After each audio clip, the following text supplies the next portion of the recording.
পুলিশের সাবেক আইজি বেনজির আহমেদ নতুন নাটক শুরু করেছেন, সম্ভবত সরকারের পরামর্শেই। এই কথা অনেকেরই ধারণা। দুদকে সময় চেয়ে আবেদন বেনজিরের, এমনটাই সংবাদ করেছে দৈনিক ইত্তেফাক। আর প্রথম আলো বলেছে, দুদকে হাজির হতে 15 দিন সময় চাইলেন বেনজির, অথচ দুদক থেকে নির্দেশনা ছিল 6 জুনে তাকে হাজিরা দিতে এবং 9 জুন তার স্ত্রী এবং সন্তানদের হাজিরা দেওয়ার নির্দেশনা ছিল। তিনি পালিয়ে গেছেন, এটা তো আমরা সবাই নিশ্চিত। এখন বলছে তিনি হাজিরা দেবেন, 15 দিন সময় চাচ্ছে। দুর্নীতি দমন কমিশনের কাছে সময় চেয়েছেন পুলিশের সাবেক মহাপরিদর্শক আইজিপি বেনজির আহমেদ।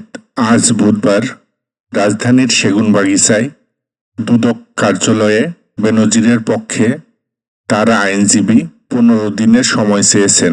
দুদকের উপপরিচালক বরাবর সময় চেয়ে আবেদন করা হয়। এ প্রসঙ্গে দুর্নীতি দমন কমিশনের দুদক কমিশনার জহুরুল হক আজ দুদক কার্যালয়ে সাংবাদিকদের বলেন, আমি শুনেছি দুদকের অনুসন্ধান দলের কাছে বেনজির 15 দিনের সময় চেয়েছেন। আইন অনুযায়ী তাকে সময় দেওয়া হবে। সব আইন বেনজিরের জন্য, সব আইন আজিজদের জন্য।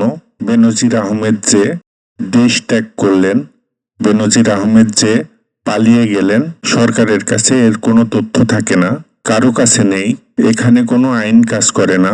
আমাদের স্বরাষ্ট্রমন্ত্রী, যার অধীনে পুলিশ বাহিনী, যে পুলিশ বাহিনীর প্রধান ছিলেন বেনজির আহমেদ, যার দুর্নীতির কারণে সারা দেশে তোলপাড় হচ্ছে, অথচ আমাদের স্বরাষ্ট্রমন্ত্রী কিছুই জানে না। এতটাই নির্বিকার, এতটাই নির্লিপ্ত, এতটাই উদাসীন বেনজিরদের ক্ষেত্রে। তিনি বললেন, বেনজির এই মুহূর্তে দেশে আছে না বিদেশে আছে আমি বলতে পারছি না, খোঁজ খবর নিয়ে বলতে হবে। তিনি গেছেন 4 মে, আজ 1 মাস পর এসে এই কথা বলেন। তার উপর দেশ ত্যাগের নিষেধাজ্ঞা নেই, তিনি যে কোনো দেশে থাকতে পারে। কোন দেশে এই মুহূর্তে আছে তা তিনি বলতে পারছেন না। হাজার হাজার কোটি টাকা লুটপাট করলো, মানুষের সহায় সম্পত্তি দখল করলো, হিন্দু সম্প্রদায়ের মানুষদেরকে ভয় ভীতি দেখিয়ে সম্পদ দখল করলো, জমি দখল করলো, পাসপোর্ট জালিয়াতি করলেন, তুরস্কে সেকেন্ড হোম করেছে, স্পেনে নাগরিকত্ব নিয়েছে, মালয়েশিয়ায় সেকেন্ড হোম করেছে। পৃথিবীর বিভিন্ন রাষ্ট্রে যেখানেই হাত দেওয়া হচ্ছে সেখানেই বেনজিরের সম্পদের খোঁজ পাওয়া যাচ্ছে। আর তিনি দুদকে হাজিরা দিতে আসবে, এটা আমাদেরকে বিশ্বাস করতে হবে।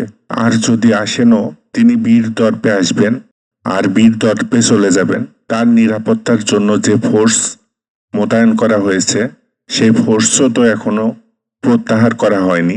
কোনো নির্দেশনা বা নোটিশ জারি হয়নি সরকারের পক্ষ থেকে। সব আইন বেনজিরদের জন্য। সরকারের পরামর্শে হয়তো তিনি এই নতুন নাটকটি শুরু করেছেন। এর আগে গতকাল মঙ্গলবার জহুরুল হক সাংবাদিকদের বলেন, দুদক কাউকে নোটিশ করলে তিনি আসতে বাধ্য কিনা সেটা আইনে সুস্পষ্ট বলা নেই। না এলে ধরে নিতে হবে, তার কোনো বক্তব্য নেই। তবে তার সুযোগ আছে সময় চাওয়ার। সময় চাইলে দুদক 15 দিন সময় দিতে পারবে। এই এখতিয়ার কমিশনারের রয়েছে। বেনজিরের মতো মানুষদেরকে সুযোগ দেওয়ার এখতিয়ার কমিশনারের রয়েছে, কিন্তু তাদেরকে শাস্তি দেওয়ার কোনো এখতিয়ার তাদের নেই। এই যে 15 দিন সময় চেয়েছেন, মানুষের ভিতর এটা নিয়ে গুঞ্জন চলবে, নানা ধরনের আলোচনা করবে। তিনি আসছেন না আসছেন না, এলে কি হবে, না এলে কি হবে, সরকার কি উদ্যোগ নিচ্ছে, মানুষকে ব্যস্ত রাখার একটা চেষ্টা, আর কিছু নয়।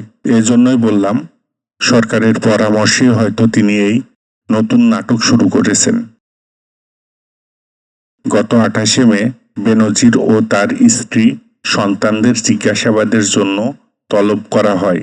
দুদকের প্রধান কার্যালয় থেকে পাঠানো নোটিশে বেনজির আহমেদকে 6 জুন এবং তার স্ত্রী ও সন্তানদের 9 জুন দুদকে হাজির হয়ে বক্তব্য দিতে বলা হয়েছে।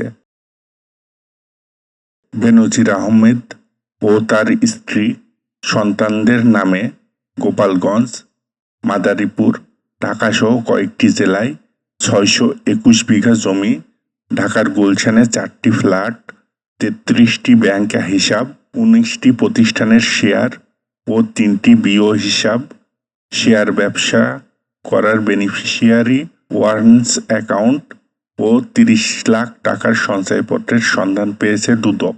দুদকের আবেদনের পরিপ্রেক্ষিতে এসব সম্পদ জব্দ করার আদেশ দিয়েছেন আদালত।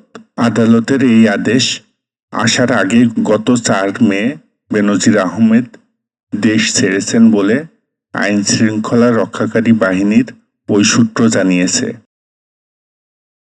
শুধু তাই না, জেনারেল আজিজের ক্ষেত্রেও আমরা একই ঘটনা দেখলাম। অঢেল সম্পত্তির খোঁজখবর পাওয়া যাচ্ছে, বিভিন্ন জেলায় তার সম্পদের খোঁজখবর পাওয়া যাচ্ছে।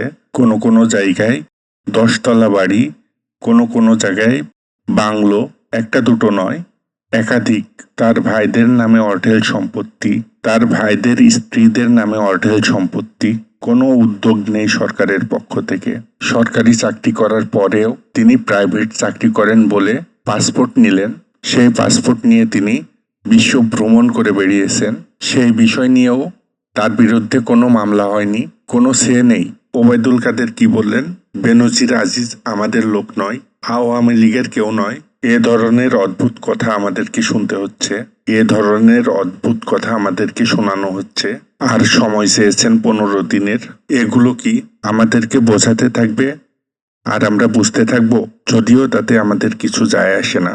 যতই আমরা বুঝি না কেন, যতই আমরা প্রতিবাদ করি না কেন, যতই আমরা সমালোচনা করি না কেন। ভালো থাকবেন সবাই। নতুন নতুন তথ্য, নতুন নতুন গল্প শোনার জন্য অবশ্যই আমরা অপেক্ষায় থাকব। এ পর্যন্তই। ভালো থাকবেন সবাই, সুন্দর থাকবেন।